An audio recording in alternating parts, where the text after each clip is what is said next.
Well, we should really hear mostly from Rahim. Rahim was a student of mine in many classes, editing class, documentary class, probably intermediate, many classes. Always did incredible work. And one of the things you should know is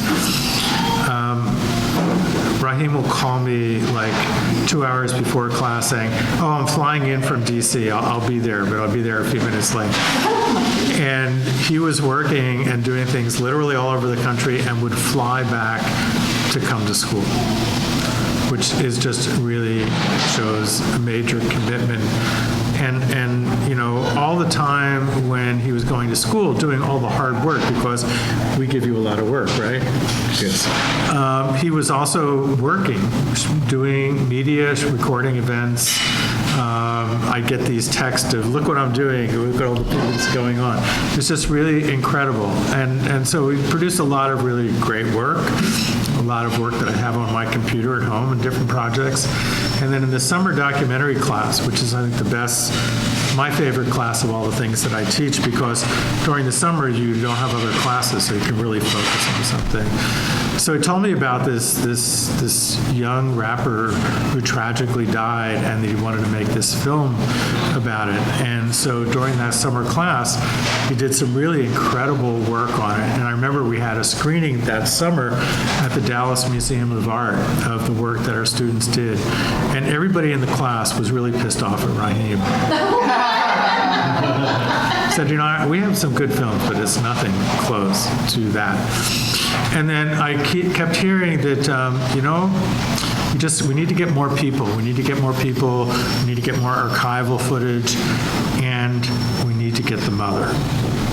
That was like really, really important. And it took a while to sort of get buy-in. And, you know, now I would say the last third of the film is not so much about just what happened, but the aftermath of what happened and how that community that's built out of that, which is extremely powerful. And as it happens so many times when you make a documentary, you think it's one thing and it evolves into other things. But the commitment to this story for so many years, you know, some young filmmakers just give up. And Rahim has not given up, and he's worked on this. He's gone all over this country to shoot interviews for this film. His commitment has been magnificent. The story is truly astounding, and that's all I have to say. Yeah, and appreciate it, Bart. Yeah, so basically what Bart failed to mention is that I didn't consider myself a filmmaker getting to this industry. I started as a producer and creating content for different companies. I was happy just doing that. And he said, Rahim, everything you're doing is documentary. And I was like, really? And I took the class, and I said, well, yeah. And I now consider myself 100% a documentary filmmaker. That's what my expertise is, 100%. So to Bart, he put me in the hands of Black Magic and Final Cut. I hated all that stuff, and that's my whole company is based on all that now. So I appreciate that. UTA, that was great. The fine arts program there, and even going to the commercial industry with Nori Niven also. That's my background.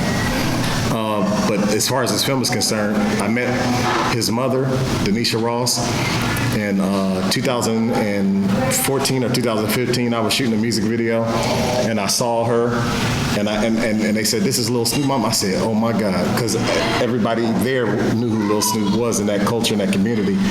And I was like, wow, let me say hi. And I'm saying hi. She said, hey, Rahim, do you think that you can, I really want to do a film about my son. It was her idea. It was never my idea. It was her idea to make a film. And I told her straight up, oh, I can't do that. I can't do that. And I'll check back with you later or whatever. Then a year and a half passed by, and I said to her, because of Bart, I said, I can do the film now. We can do it. So in June 2016, me and my co-director, Michael A. Mokor, drive all the way to Jonesboro, Louisiana to go to Denisha's home and interview everybody he grew up with and just really get our eyes on this town that we never ever heard of called Jonesboro. Population is 4,700 people. And this story was going to be, who is this guy? Who is this guy? Who is this guy? Who is this artist? Who is this artist? Who is this artist? Oh my God, what happened to this child? That's what it turned into. What happened to this child? And then who's left to pick up the pieces? Senseless violence is addressed in this film. And I mean, you could say, well, that sounds cool and exciting. You get to travel around the country and interview a bunch of A-list hip-hop artists and people around the world, but I mean, at what cost? The loss of a child, the loss of somebody to senseless violence, gun violence, whose murder is still unsolved. I mean, that became what the story was going to be at the beginning. And as years passed by and the story progressed even more and spending more time with her and seeing how she's healing as we're going through, and also healing other people, it turned into something else. So it goes to say, like, the whole first part of the film, you learn about this background of the individual and the community. Then you learn about what could have been and what was going to happen and the promise of it. And then you see it taken all away and robbed away. And from there, you go into, well, what's the purpose that comes out of this? Who finds purpose in this? And his mother becomes the hero. That's the film. Rahim, do you want to talk about how he got discovered? Oh, so details. Okay, yeah. So, all right. It's kind of an important. My bad. I'm sorry. My coach is over here. He got me. Hey, we never talk about this. This is the first time, so this is new. Darren Ross, Lil Snoop, he decided that he was going to be a rapper at 15. If not, actually, I apologize, before then. But he told everybody at 15 he's going to quit school, stop all this stuff. It's a waste of his time. He's going to be a rapper. And nobody argued with him because he believed it and he was dead serious. So he decides, and Senal, his producer and recording engineer, decide to go to a concert at Grambling University and give Meek Mill his CD. His CD called 16 and Running. He goes to the and it's deeper than that. There's a lot of people who's supposed to be getting them in through doors, all this stuff. Everything goes wrong. Everything goes wrong. He takes 2 CDs. One of those CDs get handed to Meek Mill by Snoop himself. And the police stop the traffic, everything, so that he can give the CD to him in the car. They put the CD in there. The first song on the CD was a Meek Mill beat. Everything was like magical. They play this song. They tweet him on Twitter. It blows up. He becomes an overnight celebrity in his town. And from there, he went even above and beyond, told his mother that he had a record deal with Meek Mill. Now, Meek Mill at this time is a prime artist, super prime. And he says he's going to Philadelphia to go see him. But you know how he's getting there? On a bus. And his mom can't understand, like, why is my son getting signed to a prime artist on a bus trip? But she went along with it. She had this, but she went along with it. He got on the bus. He spent 36 hours on a bus to get to Meek Mill, who didn't even know he was coming. He gets there, and Meek Mill takes him to a $10,000 rap battle contest, radio promo tour. He just overnight blew up and flew back home as a celebrity. So you're a Dallas filmmaker, and he lived in Dallas for a little while. Short period. Was that when your paths crossed him? No, Did you just know some similar, know some common people or whatever? Or No. How were you familiar with him?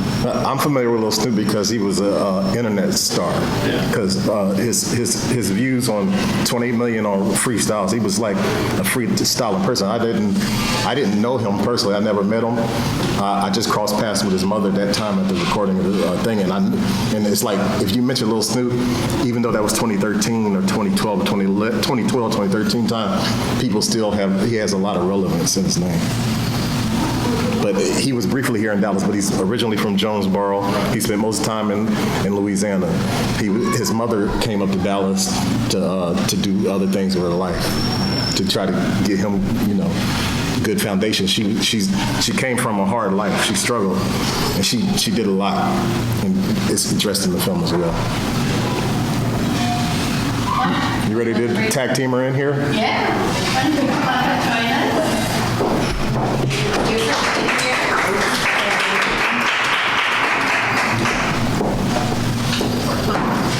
So I know y'all have a lot of questions for her. That's a cool shirt. Thank you. Thank you. Well, Brian, do you want to talk about how the last third of the film evolved? Okay. Brought her into it? Yeah, senseless violence. She's a senseless violence advocate through other ventures that we're involved in, and the stuff that she did with the Circle of Mothers and everything like that. Yes. She's been like, I don't know if y'all know that. I hate to even do this because I feel like I'm name dropping, but Siobhan Randall, her mother, what's her name? Siobhan Randall's mom. Shaquan.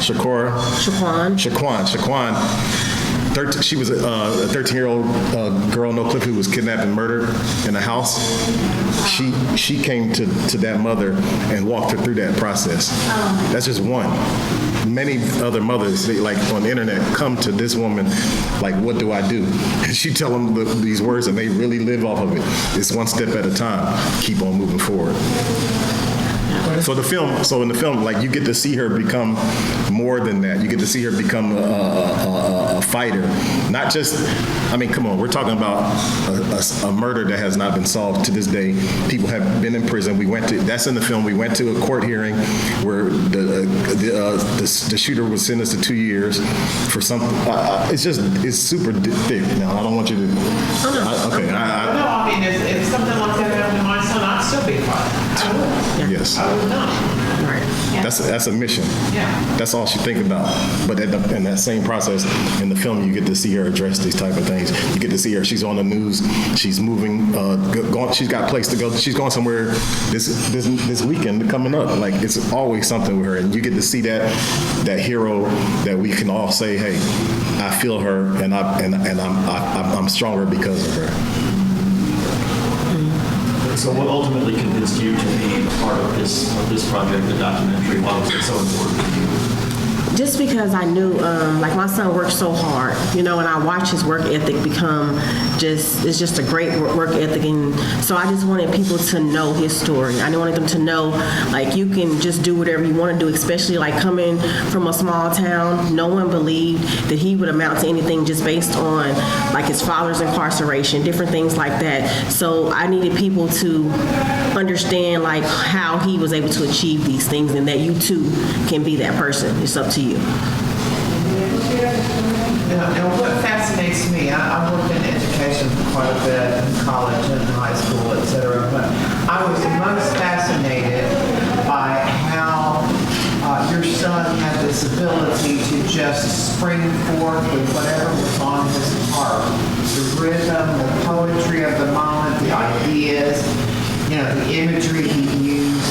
And what I'm most curious about is, how did that develop for him? Did he hear music at home? Did you read, like, nursery rhymes? Where did he get that sense of, it was just like this innate sense of rhyming words, the rhythm itself. How do you think that developed for him? I truly believe, honestly, I just think it was in his DNA. His father used to rap, before he was incarcerated. And so, of course, we played a lot of music. Music was in the home, but I don't think that inspired. I just think something was just in his DNA, and it just was natural for him. He's been doing it since he was able to talk. He talked pretty early. He was just a special child. I remember when he was born, the nurse called out for help, and he was minutes into this world. And so I just knew he was going to be special. And so I just feel like that's just something that naturally came, and he was just determined to be a rapper. But of course, me being the mother, I was like, oh no, we're not doing that. I just like, go write, because he would rap all the time. And I was like, why don't you go write that down? Go in there and write that down. So I didn't take it real serious as it was, but he just always knew he was going to do that. And so even in school, like he stated, school was not his friend, and I was getting frustrated because I sounded like a broken record. You got expelled from school 3 years straight. And I was like, first year, I was like, okay, Snoop, you better get it together. I was like, because, so the next year when he got expelled, I'm like, Snoop, we were looking to getting your GED. He was like, no, Mom, I want to walk across that stage. I said, well, you're going to have to stop getting in trouble. So when that third year came, he got expelled. He said, Mama, you know what? I think we probably should talk about getting my GED. So he went to school, to the GED program for maybe 2 months.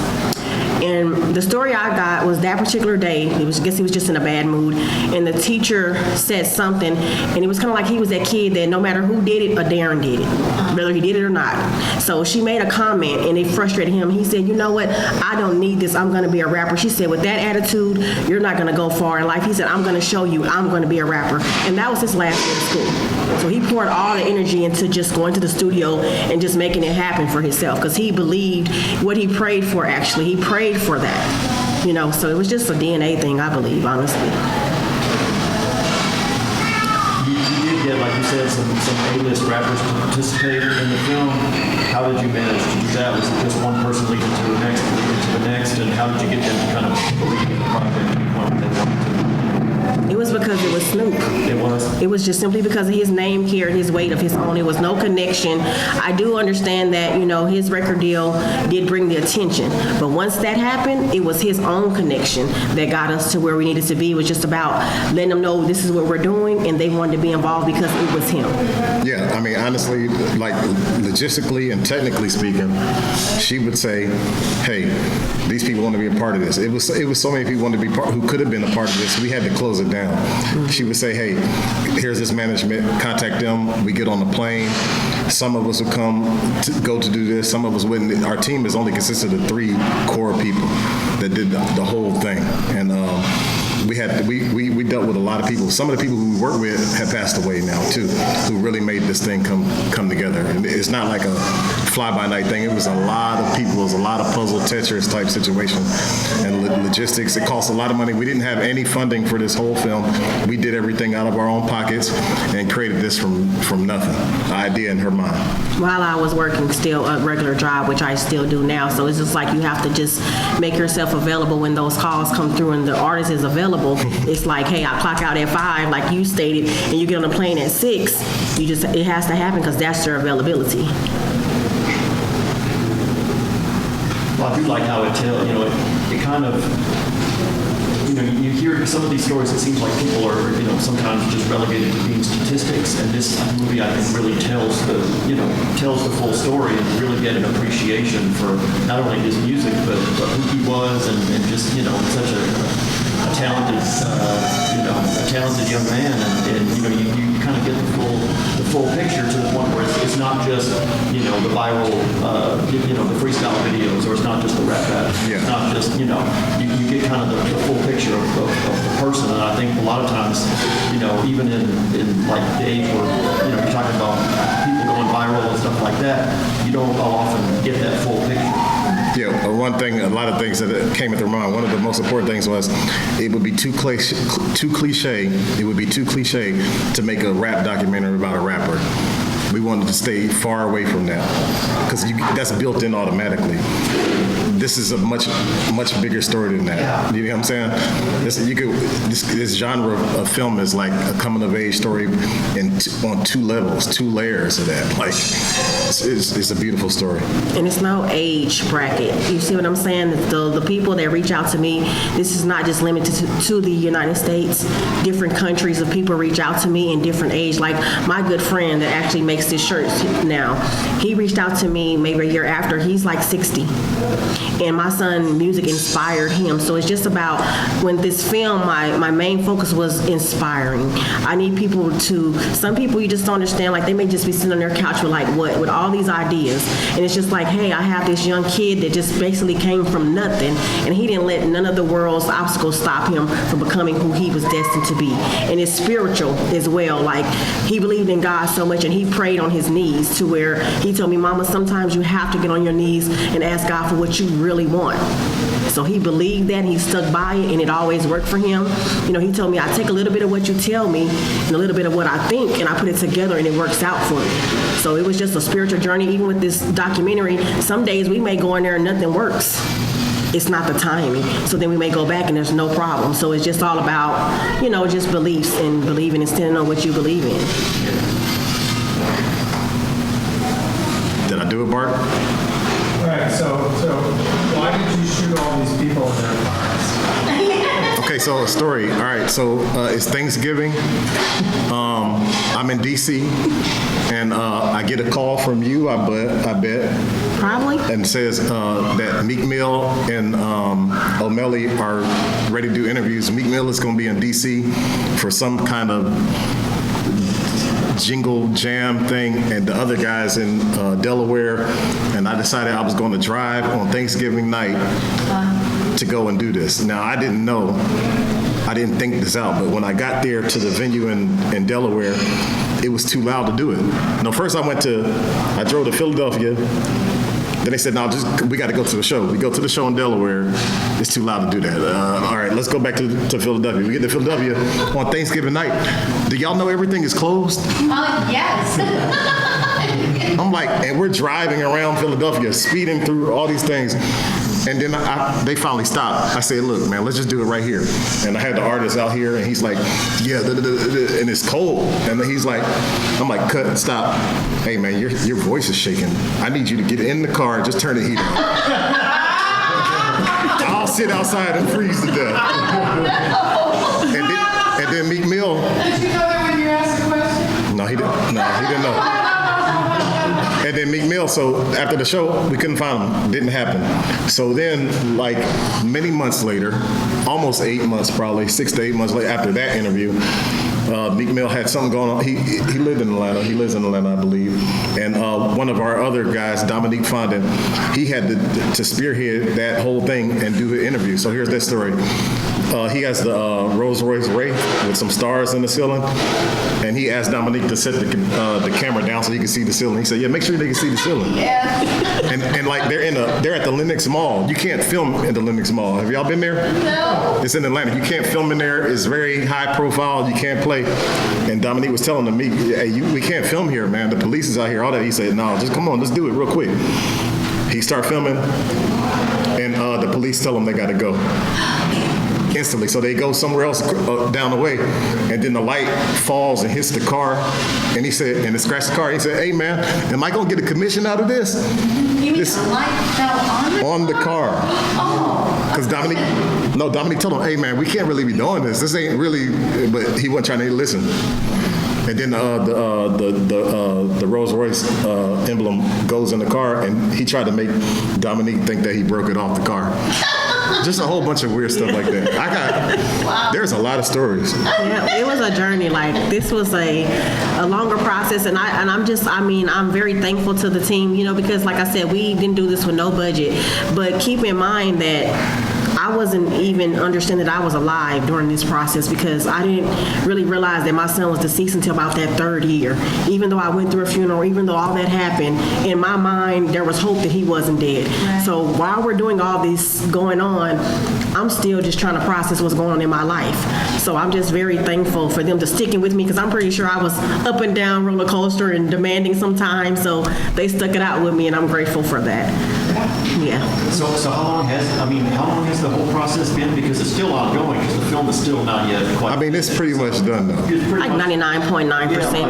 Yeah. You can tell there's since 2016. Little transitions and stuff. Yeah. But it's since 2016 is when it's. That's when we started principal photography of the documentary, but it's been on your heart since probably like that year after. I knew I wanted to do it, I just So didn't know 2014. how. So when I ran into Rahim that first time, like he said, he was like, I didn't know how to do this. And just so happened I was in LA for something like the BET Awards or Yeah, something, and I ran into him again, and I'm like, oh my God, I know you, like, hi. So then we talked about it again. So I'm not really realizing he's still in school for this. I seen you with a camera. I think you know what you're doing. Let's do this. So I didn't know he was still in school. So I do remember, like, I got a class this morning. I'm like, class? So, but like I said, you wouldn't be able to tell based off the film productivity and how everything is. Like, you wouldn't have known of how we started this film. You would have thought that we had it all together. But I promise you, it was just kind of, hey, you got $50 on the ticket. Okay, well, my ticket costs this much. Let's put it together, and I'm going to work a couple of overtime hours to get this done because we got to be in LA at this time. So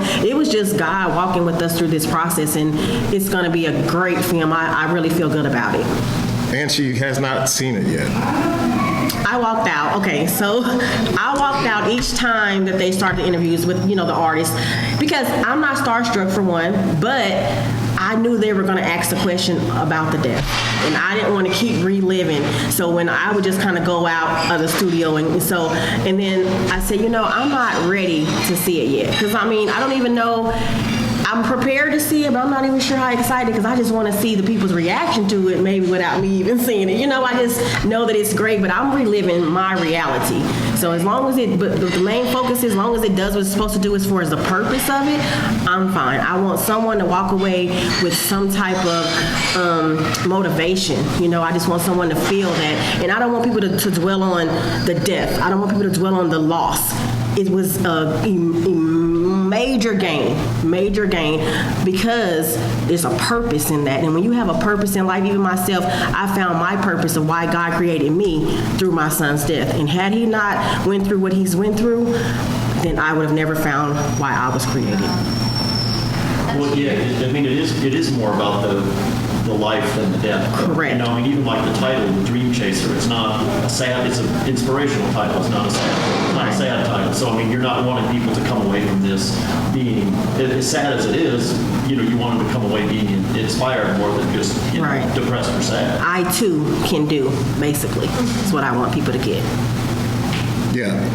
And with that said also, so she will be watching it the weekend before before we do the showing, which will be on the Thursday at 9 p.m. at the Angelica Theater, in theater number 3 as of right now. Do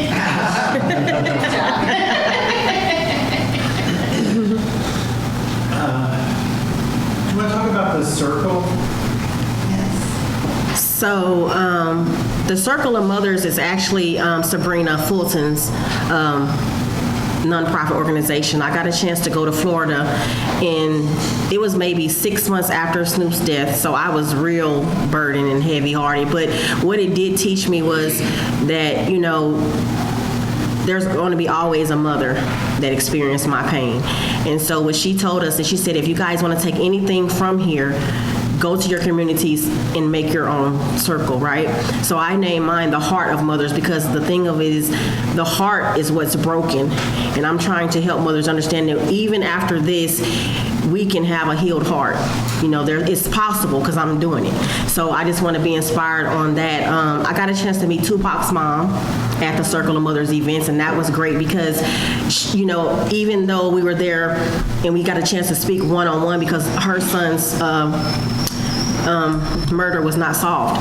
So she was able to talk to me on that level about, hey, both of our kids are here, they're deceased, and no one's been held accountable for their death. So that was a great thing to meet Miss Afeni. Like, that was amazing to be able to meet her. So how many people are in the circle here? And did you start a nonprofit? My nonprofit is Snoop Four Corners. That's for him, and then mine is The Heart of Mothers.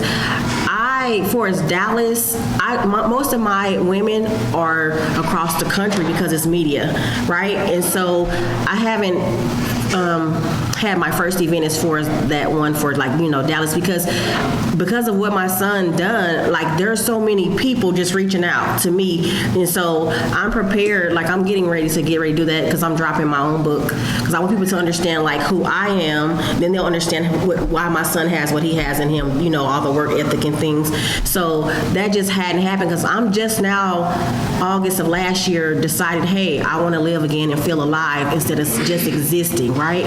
So my healing just started as far as being able to, because when I first tried to start, I found I wasn't prepared because every time I would get up there, I'm like, oh my God. And I was crushed and I wasn't able to get through things. Now I'm able to deliver better and I'm able to see, because, if you see me up here all crushed, I'm like, well, she has a little while to go. Like, so that's why I wasn't satisfied with me. So I kind of backed up a little bit. But now it's like I have a fire under me and I'm just so eager to get these mothers tuned in to life. Because it's possible. This is a personal journey for everyone. Yes, ma'am, it is. It's just about the way I can't tell anyone. I'm very careful with my delivery on telling another mother how. I let them know what I did and what works for me, basically. And if you want to follow that, but you have to find your own comfort zone. Because every grieving process is different. Exactly. So you're living around here? Yes, I live in Dallas, which we lived here from 2002 to 2006. And then, like I said, he was getting in trouble.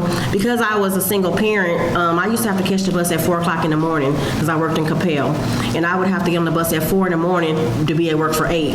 So, of course, I got to lay your clothes out, trust that you're going to get up, set the alarm. Some days he went to school. Some days he did not go to school. So, a situation happened here, and I feel like, oh, my God, I'm going to lose my son if I don't get him back home where it's a small town. Everybody knows everybody. So once I done that, I said, once you turn 18, I'm going back to Dallas. I don't know. You'll be responsible for yourself. You can go if you want to.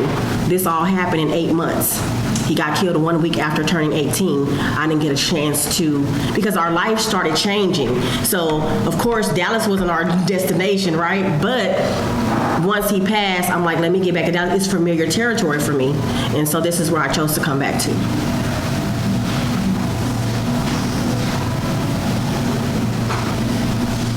That's it? Well, tell us about the journey of the film going forward. Or where we're going next, what we got going. Okay, so yeah, we're finalizing the film thanks to Bart rushing it and everything for years. And Denisha too. Hey man, when's the date? That's always all she says. Because I ain't heard nothing. It's been 7 weeks. No, his fans, I be telling him, I'm like, look, you guys are in the background. I get all the heat, so yes. I need you guys to give me something to give because he has people waiting. Just today, one of the artists, Currency, he hasn't changed his profile picture of him and my son since he passed. He said it's been almost 10 years, and they kind of posted about it, say Cheese TV. He said if I could take another picture with Lil Snoop, then I would change my profile. But since I can't, this is it. So I'm catching the heat while they're over there working. I'm like, hey, you got to give me something because I'm getting my head chewed off because they're like, you've been talking about this? Oh, I've been waiting forever. So I get all the negative feedback while he's over there with the camera. So, yeah. So It hasn't been talked about for so long. Yeah. Yeah, and then some people are still not familiar with that work because today I got a message like, you need to do a documentary on your son. Oh, So they're waiting like, what a hey. great idea. Listen, and I learned how not to respond to everything because I promise you, if I responded to everyone that said something to me, I would be all day long. So, let literally. me say this. So the documentary, we did the trailer. When we put the trailer out, we had offers come in from everywhere, but we had to get a finalized film.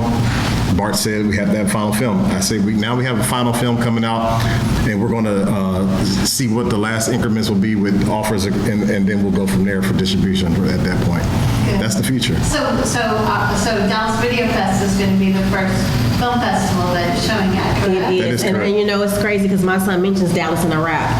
So it's like kind of his second home. And I was like, wow, so we're going to put it in the film, so they're going to see it. So I was excited, last week when he was sharing this with me. I'm like super excited because it's finally here, and it's just like I can relax and just enjoy now. But I'm just super excited because, like I said, if you guys have been on this journey with us, you would understand why this is so important. Getting this word out of this interview will be be something else that you can send to them. So, Okay, I'm glad, because I'm telling you, I get all. yes, I get that. I get that. Well, thank you so much. All right. Is there anything else extra that y'all want to say, or? Oh, no. www.thedreamchaserfilm.com to get all updates and concerns of the film. On Facebook at The Dream Chaser. What's Instagram? How do you get in touch with this lady here? So my Instagram is @mandatorily. It's just something I kind of made up on the way in. So if you type in Denisha Ross, it still will pop up. That'll help you out, because I just made that word up. It's kind of just like, in my life, it's kind of mandatory for certain things just to be great. So I just made mandatorily up. Pretty much that's my communication. I have snoop4corners@gmail.com. I communicate that way as well. So that's really right now. And then be looking for the Heart of Mothers, because I'm going to really, once I can get this film released, then I can focus on the inspiration for these mothers, but I'm still doing the background of it. But as far as the front line, just be looking for it. And then also, as far as the team, one more time, I want to say Denisha Ross, Rahim Handy, Michael Imokor, and Dominique Fondon. Key Black Films, Clear Motion Films production.